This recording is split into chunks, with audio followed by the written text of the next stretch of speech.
आज का बाइबल अध्ययन में वचन अध्ययन भाग तीसरा में आप सबका स्वागत है।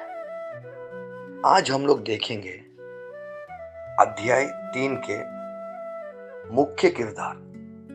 पूरे नए नियम में मुख्य किरदार हमारा प्रभु यीशु है, मगर इस अध्याय में अगर आप देखो एक फरीसी का मतलब है उस जमाने में जैसा आज हम लोग आप पास्टर कहिए या प्रचारक कहिए, ऐसा बाइबल का जानकारी रखने वाला, पुराना नियम का बाइबल का जानकारी रखने वाला बाइबल पंडित जिसका नाम था निकोदेमस। ये अध्याय 3 इस निकोदेमस के बारे में, उसकी सोच और उसको प्रभु यीशु के द्वारा दी गई बातें, शिक्षाएं यहां पर वर्णन की गई है। आप लोग अगर तीसरा अध्याय पढ़ोगे तो निकोदेमस के बारे में शुरुआती कुछ वाक्यों में एक अच्छा राय दिया गया है। उनके बारे में कुछ कमियां या गलतियां ऐसा नहीं बताया है। हम लोग पढ़ेंगे यूहन्ना के सुसमाचार अध्याय 3 पहला वाक्य। वहां फरीसियों का एक आदमी था जिसका नाम था निकोदेमस। वह यहूदियों का नेता था। वह यीशु के पास रात में आया और उससे बोला, हे गुरु। अब यहां पर हम लोग ध्यान देंगे, वो पेशे से फरीसी था या पास्टर आप कहो। यदि आपका पास्टर या आपका प्रचारक समाज में एक व्यक्ति, ऐसा व्यक्ति के पास जाता है जिसको सारा समाज गलत मानता है, हो सकता है कोई तंत्र मंत्र करके कुछ चमत्कार करते होंगे, मगर अच्छे लोगों के नजरों में, समाज के, समुदाय के, गांव के, शहर के अच्छे ऊंचे लोगों के नजरों में वो व्यक्ति सही नहीं है। आज एक आम बात है कि लोग एक व्यक्ति को उसके बाहरी पहनावे, उसका लोगों का बारे में क्या सोच है, या उसका क्या पढ़ाई किया है, कितना पढ़ाई किया है, या वो कितना कमाता है या कहाँ जाता है, इसके आधार पर हम लोगों को न्याय करते हैं। हम में से कई लोग एक गलती करते हैं, निकोदेमस की तरह वचन की जानकारी होते हुए भी प्रभु यीशु या उनके लोगों को जानने से खुद को रोकता है, और अगर जानने की प्रयास भी करता है, डर के चुपके से करता है, ताकि लोग जिसके बारे में कुछ कहते हैं या लोग जिसके बारे में कुछ बढ़िया राय नहीं देते। उदाहरण के तौर में अभी कुछ दिनों पहले एक वेस्ट बंगाल से एक पेशेंट आया था हम लोग से मिलने को। बहुत दुखी था बेचारा। बोला हमारे लिए प्रार्थना करना। प्रार्थना शुरुआत करते ही पवित्र आत्मा ने हमें अगुवाई दिया और बोला, आप आपके माता पिता जो साथ में हैं, आपके पत्नी जो साथ में है, उनको लेके आइए, और जिस बच्चे के लिए आप प्रार्थना कर रहे हो उनको लेके आइए। उन्होंने तुरंत बोला, अगर उनको पता चलता है कि हम यहाँ पर आए हैं तो वो सब नाराज हो जाएंगे। आज प्रभु यीशु से मिलने के लिए, प्रभु यीशु के पास जाने के लिए, यदि आप समाज के नजरियों से, समाज के सोच के द्वारा, समाज क्या कहेंगे ये सोच के जाओगे, तो हो सकता है आपको प्रभु यीशु के पास चुपके से या लोगों के आंखों से बचकर जाना पड़े। आज इस वचन में आगे बढ़ने से पहले खास तौर से उन लोगों को जो बपतिस्मा आज तक नहीं लिए हैं, उनको मैं आह्वान करता हूं कि आप खुले में आइए, आपका उद्धारकर्ता परमेश्वर को खुले में स्वीकार करें, ताकि आपका परमेश्वर आपको सबके सामने ऊंचा उठा सके, सबके सामने आपको एक गवाही दे सके, सबके सामने आपका मान सम्मान कर सके। यदि आप परमेश्वर को ऊंचा उठाने को तैयार हो तो जी हाँ, परमेश्वर आपको ऊंचा उठाने के लिए तैयार है। यदि आप परमेश्वर को आपका जीवन का पहला स्थान देने को तैयार हो, जी हाँ, तो परमेश्वर आपको भी आपके घराने में, आपके ऑफिस में, आपके जगह में, जहां पर भी आप जाते हो वहां पर ऊंचा स्थान, पहला स्थान देने को तैयार है। मुझे सुनने वाले भाइयों बहनों, यहाँ पर कोई भौतिक या सांसारिक फायदे की बात नहीं हो रही है। यहाँ पर बात हो रही है एक आत्मिक उन्नति की, एक आत्मिक इज्जत की। हो सकता है आपके पास संसार का सारा दौलत क्यों ना हो, यदि आप शाम को जब तकिए पे आपका सर टेकते हो, यदि आपके दिल में परमेश्वर का प्रेम, परमेश्वर का शांति, परमेश्वर का सुकून नहीं है, तो ये सारा धन संपत्ति आपका व्यर्थ है। इसलिए यदि आपने परमेश्वर को पहला स्थान आज तक नहीं दिया है, सबके सामने खुलासा नहीं किया है, तो ये मौका है। परमेश्वर आपको बुला रहा है। निकोदेमुस की तरह चुपके से आधी रात को जाने की जरूरत नहीं है।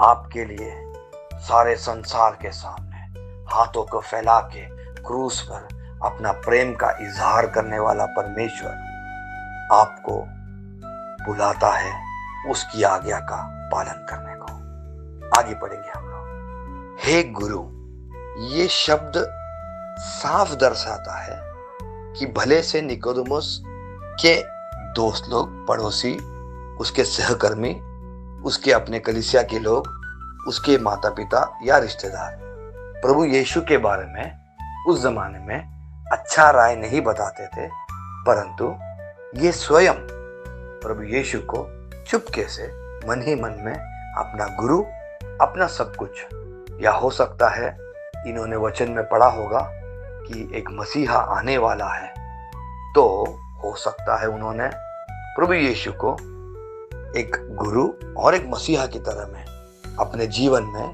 स्वीकार किया होगा। आइए देखते हैं। उससे बोला, हे गुरु, हम जानते हैं कि तू गुरु है और परमेश्वर की ओर से आया है। कहते हैं कि हम जानते हैं कि तू गुरु है, और तू ऐसा वैसा गुरु नहीं है जो हमको ABCD ख ग घ घ सिखाता है। तू ऐसा एक गुरु है जो परमेश्वर की बातें करता है, जो आत्मिक चीजें सिखाता है, और इससे ये हमें पता चलता है कि तू परमेश्वर की तरफ से आया हुआ गुरु है। क्योंकि ऐसा आश्चर्य कर्म जिसे तू करता है, परमेश्वर की सहायता के बिना कोई नहीं कर सकता। लोगों ने भले से प्रभु यीशु के बारे में उस जमाने में काफी कुछ कहा होगा, मगर जैसा लिखा गया है, एक पेड़ उसके फल के रूप रंग से पहचाना जाता है। यदि आप नारियल के पेड़ उगाते हो तो उसमें आम या संतरा नहीं आता। उसी तरह एक व्यक्ति अच्छा है या बुरा है कैसे परख सकता है? इसके लिए बहुत बड़ी ज्ञान और PhD और डॉक्टरेट की जरूरत नहीं है। इसके लिए कोई आपको बाइबल कॉलेज जाके MTech और BE सब लेने की जरूरत आपको नहीं है। उसका फल देखिए। यदि उसके अंदर से प्रभु यीशु का बताया हुआ फल दिख रहे, यदि वो जिसके लिए प्रार्थना करता है वो रोगों से चंगा पा रहे, यदि प्रभु यीशु का वचन से पाप से शुद्धि होता है, यदि यीशु के नाम से उस व्यक्ति के द्वारा श्राप टूट रहे, नए लोग नई जीवन पा रहे, नई भाषाएं बोल रहे, तो निश्चित है आप फल देखो, आप उस व्यक्ति के अंदर की आत्मा को पहचान सकते हो। हालेलुया। आगे बढ़ते हैं। जवाब ने यीशु ने उससे कहा, सत्य सत्य मैं तुमसे कहता हूं, यदि कोई व्यक्ति नए सिरे से जन्म ना ले तो वह परमेश्वर के राज्य को नहीं देख सकता। यहाँ पर हम देखते हैं निकोदेमुस का सवाल कुछ और था। निकोदेमुस का सवाल यह था कि तू गुरु है, हमें तो ये बस जानना है, फल के हिसाब से तो तुम परमेश्वर की ओर से लग रहा है, क्योंकि तुम जो आश्चर्य काम कर रहे हो ये कोई साधारण व्यक्ति नहीं कर सकता। तो फिर तुम है कौन? अगर वाकई में परमेश्वर की ओर से हो तो क्या आप ही वो मसीहा हो, या तो आप आपसे पहले आए हुए लोगों की तरह केवल एक पैगंबर हो, या केवल एक नबी हो, या केवल एक परमेश्वर की ओर से आए हुए एक दास हो। हमारा जीवन में कभी कभी बहुत सारे सवाल आते हैं। इंसान है हम लोग, सवाल उठना नॉर्मल है। हर सवाल का जवाब आप परमेश्वर से पूछते रहोगे। परमेश्वर आपका और परमेश्वर का समय व्यर्थ नहीं करना चाहता है। परमेश्वर सीधी सीधी अपने मुद्दे की बात करते हैं। उनका मुद्दा है आपका उद्धार, उनका मुद्दा है आपकी उन्नति। परमेश्वर का मुद्दा है आप नया जीवन पाना। परमेश्वर का मुद्दा शुरू से आज तक आने वाले दिनों में भी एक ही चीज है, आप पवित्रता में जिए, आप आत्मिक तौर में आगे बढ़े, आप अनंत काल तक परमेश्वर के साथ हमेशा हमेशा के लिए वास करें। उसके लिए प्रभु यीशु ने उनके सवालों को जवाब में लिखा, सत्य सत्य मैं तुमसे बताता हूं, यदि कोई व्यक्ति नए सिरे से जन्म ना ले तो वह परमेश्वर के राज्य को नहीं देख सकता। बहुत सुंदर वाक्य प्रभु यीशु ने कहा। उनका कहना था संसार के बारे में, संसार में आने वाले मसीहा के बारे में, संसार के गुरु के बारे में, संसार की चीजों के बारे में। आज हम लोग मनुष्य सोच रहा है संसार के बारे में, संसार की चीजें, नौकरी चाकरी, शादी, बच्चे। परमेश्वर आपको आह्वान करता है स्वर्ग राज की ओर। क्या मुझे सुनने वाले भाइयों बहनों, आपका सोच आज भी ये संसार और भौतिकता में फंसे हुए है? तो आज प्रभु यीशु आपको पुकार रहा है और कह रहा है, यदि कोई व्यक्ति नए सिरे से जन्म न ले तो वो परमेश्वर के राज नहीं देख सकेगा। हो सकता है दुनिया का सबसे बड़ा नौकरी होगा, हो सकता है आपका सबसे बड़ा खूबसूरत पति आपका इस संसार में होगा या पत्नी होगा, हो सकता है संसार का सबसे बढ़िया बच्चा आपका होगा, मगर यदि आप स्वर्ग राज प्रवेश नहीं करोगे तो ये सब चीज का कोई फायदा नहीं। ये सब मिट्टी है, आज नहीं कल मिट्टी में मिल जाना है। अब इसी तरह निकोदेमुस ने, जैसा हम लोग सब सोचते हैं, ये नए सिरे से जन्म लेने का मतलब क्या है? भाई आज से कुछ साल पहले, कोई कहेंगे 20 साल पहले, या कोई कहेंगे 30 साल पहले, कोई कहेंगे 40 साल पहले मैं अपने माँ के गोद से उत्पन्न हुआ। फिर ये नए सिरे से जन्म लेना मतलब क्या है? चौथा वाक्य में निकोदेमुस भी यही पूछता है प्रभु यीशु से। कोई आदमी बूढ़ा हो जाने के बाद फिर जन्म कैसे ले सकता है? इसका मतलब निकोदेमुस 20, 30, 40 साल का व्यक्ति नहीं था, वो लगभग बूढ़ा हो चुका था। उसने अपने आयु देख चुकी थी, उसने जीवन भर बढ़िया बाइबल पढ़ी थी, मगर एक चीज जो उसको नहीं समझा था वो था उसके सामने जो खड़ा है वो केवल कोई साधारण व्यक्ति नहीं, कोई साधारण गुरु नहीं, परंतु संसार का उद्धार के लिए, मानव रक्षा के लिए, हम सबको बचाने के लिए उतर के आया। स्वर्ग का सिंहासन को छोड़कर सूली पे अपना जान बलिदान कर दिया ताकि हम सब अनंत जीवन पाए। ये वही है जिसको हम यीशु मसीहा कहते हैं, जो परमेश्वर का इकलौता पुत्र है। आज बहुत लोग प्रभु यीशु को जानते हैं। क्या जानते हैं? हाँ, मुझे बीमारी है, मुझे ठीक करता है। हाँ, मेरा कुछ दिक्कत है, प्रभु ठीक करता है। आज क्या आप प्रभु को बस यहां तक नाप के छोड़ने वाले लोग हो, केवल मेरे मतलब के लिए? हाँ, ये बात सच है, प्रभु यीशु ने खूब चमत्कार किए हमारे जीवन में। क्या यही चमत्कार चाहिए? इसके आगे क्या आपको बढ़ना नहीं है? इसके आगे क्या आप जानना नहीं चाहते हो प्रभु हमसे क्या चाहता है? इसी तरह आगे जानने के लिए उस रात को निकोदेमुस प्रभु यीशु के पास आया था। उसको भी यही जानना था कि एक बार पैदा होने के बाद दोबारा नए सिरे से जन्म कैसा लिया जाए। तब प्रभु यीशु उत्तर देता है। 5वां वाक्य, प्रभु यीशु ने जवाब दिया, मैं तुमसे सच सच बताता हूं, यदि कोई आदमी जल और आत्मा से जन्म नहीं लेता तो वो परमेश्वर के राज्य में प्रवेश नहीं कर सकता। जल और आत्मा। अगला वाक्य कहता है, मांस से केवल मांस ही पैदा होता है। जैसे हमारे माँ के कोख में मतलब एक शरीर में एक मां से ही पैदा होता है, एक शरीर और जन्म ले सकता है। जो आत्मा से उत्पन्न हो वह आत्मा है। प्रभु यीशु यहाँ पर एक इंसानी जीवन को दो में बांट रहा है। पहला चीज शरीर, दूसरा चीज आत्मा। इससे पहले शरीर और आत्मा में जाए, प्रभु यीशु का जो वर्णन दिया गया कैसे है, किस तरह हमको नया सिरे से जन्म लेना है, वो और एक बार पढ़ेंगे। सच सच मैं तुमसे कहता हूं, यदि कोई आदमी जल और आत्मा से जन्म नहीं लेता। जल हमेशा दर्शाता है संसार को और आत्मा दर्शाता है पवित्र आत्मा की अगुवाई को। एक बार तो इंसान संसार में पैदा होता है, दूसरा बार आत्मा में पैदा होता है। पहली बार जल में, मतलब आपके मां के गोद में, शरीर से संसार में पैदा होते हो। कुछ लोग, बाइबल के ज्ञानी पंडित लोग, इस चीज में तर्क वितर्क भी होता है, हम दोनों तरफ में भी बात करेंगे।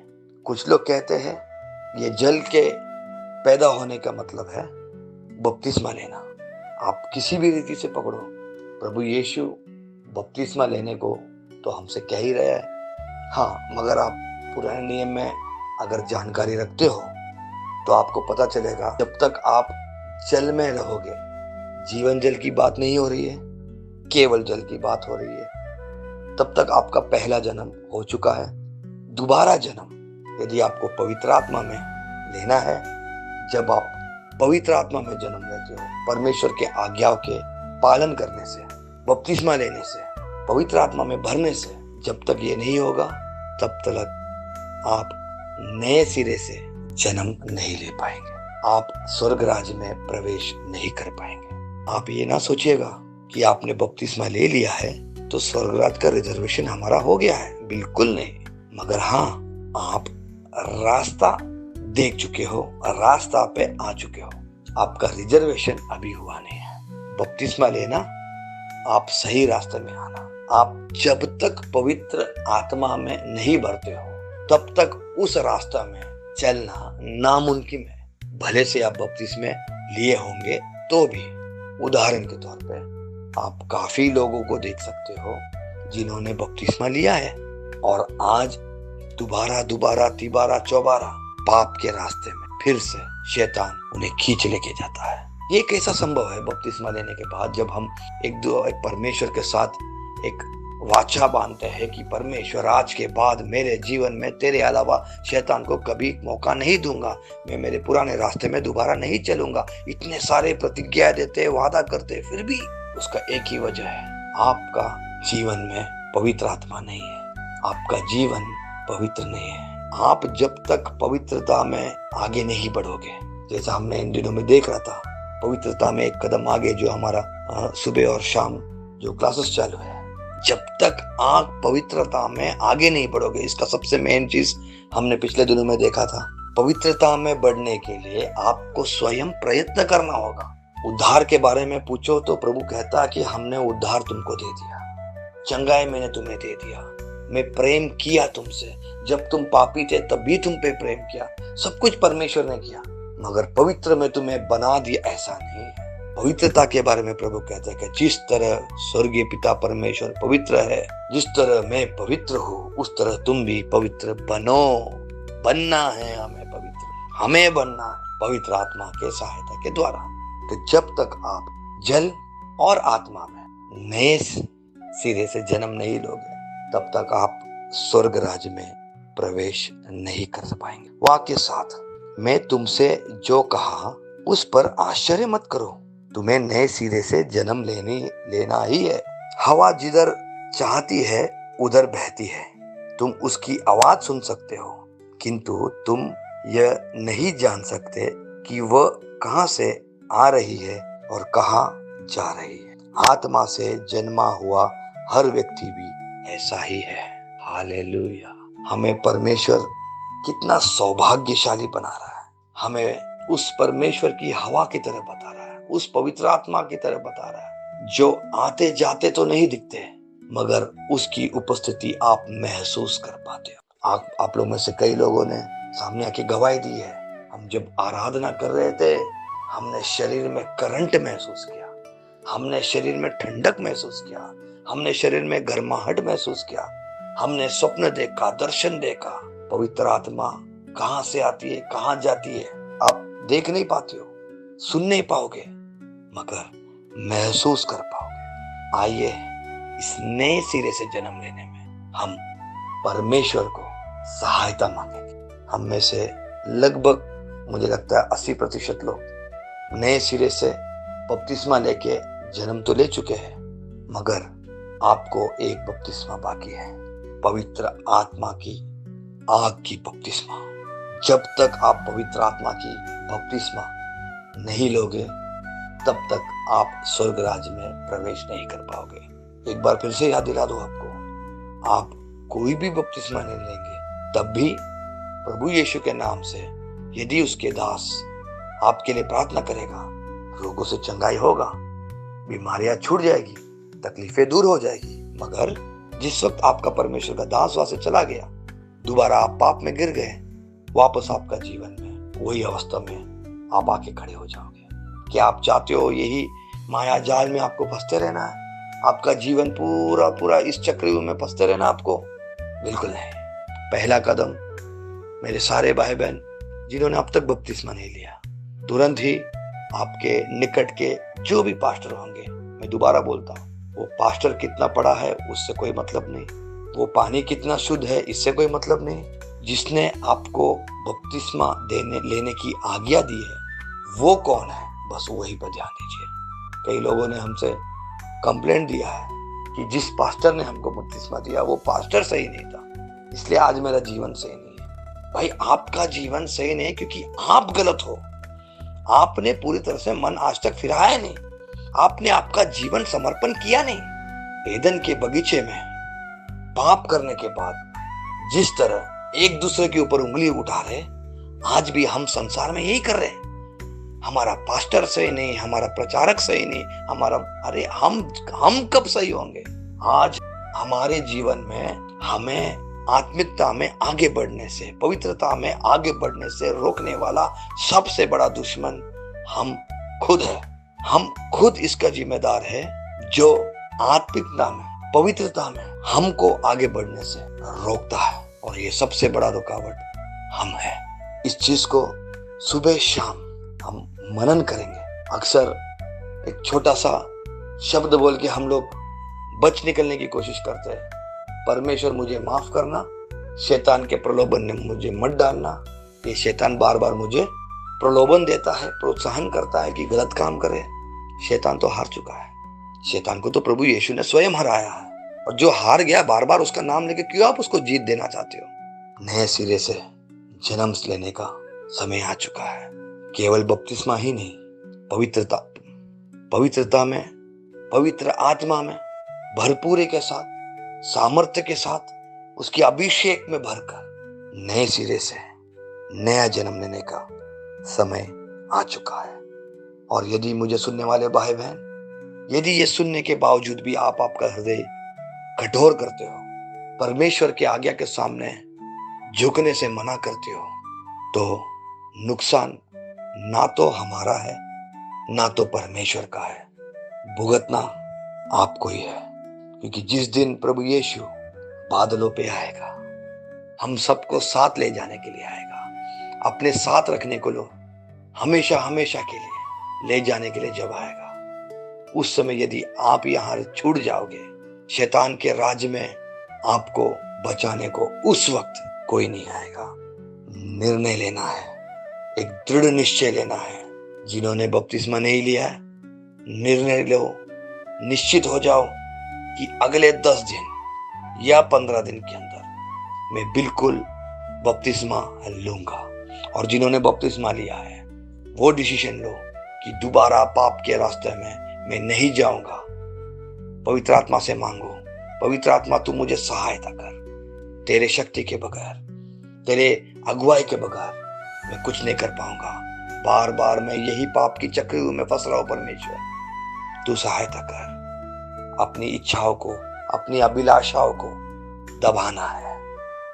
इस शरीर की इच्छाओं को जब तक नहीं दबा पाओगे आप, इस शरीर की कर्मों को, इस शरीर की सोच को जब तक आप मार नहीं डालोगे तब तक प्रभु यीशु में जीवित नहीं हो पाओगे। यही होता है बपतिस्मा, खुद को प्रभु यीशु के लिए मारना। शरीर की मौत की बात नहीं हो रही है, आपकी अभिलाषाओं की मौत, आपका पाप की तरफ जो लालसा है, जो इच्छाएं होती है, उसको मारना है। और उसके बाद जब आप पानी से बाहर निकलते हो तब आप नए सिरे से कह सकते हो कि आज के बाद मुझ में मैं नहीं, मेरा प्रभु यीशु जीवित है। और जो पवित्र आत्मा में भरना चाहते हो उनके लिए प्रभु यीशु ने कहा है, मांगो तो तुम्हें मिलेगा। मांगने पे मिलने वाला चीज है पवित्र आत्मा। माफी चाहता हूं, ये कोई चीज नहीं है, ये स्वयं परमेश्वर है। पवित्र आत्मा स्वयं परमेश्वर है जो मांगने पे आपका पास आता है, आप में भर जाता है और आपकी अगुवाई करता है। आइए अपनी आंखों को बंद करेंगे, कहेंगे, हे स्वर्गीय पिता परमेश्वर, मुझे आपकी अगुवाई की जरूरत है। हे पवित्र आत्मा, आप स्वागत है मेरे दिल में, आप स्वागत है मेरे जीवन में, आप स्वागत है मेरे सोच में। मेरी इच्छाएं, मेरी अभिलाषाएं मुझे खींच के पाप की ओर जब लेके जाए, तू सहायता कर कि मैं नए सिरे से पवित्रता में एक कदम आगे बढ़ता रहूं, आगे बढ़ता रहूं, आत्मिक उन्नति की ओर और आगे बढ़ता रहूं। तू मुझे पवित्र बनने के लिए सहायता कर। ये छोटी सी प्रार्थना विनती यीशु मसीह के पवित्र पवित्र पवित्र नाम में मांगता हूँ। सुन लो और ग्रहण करो पिता, आमीन। प्रभु आप सबको आशीषित करे।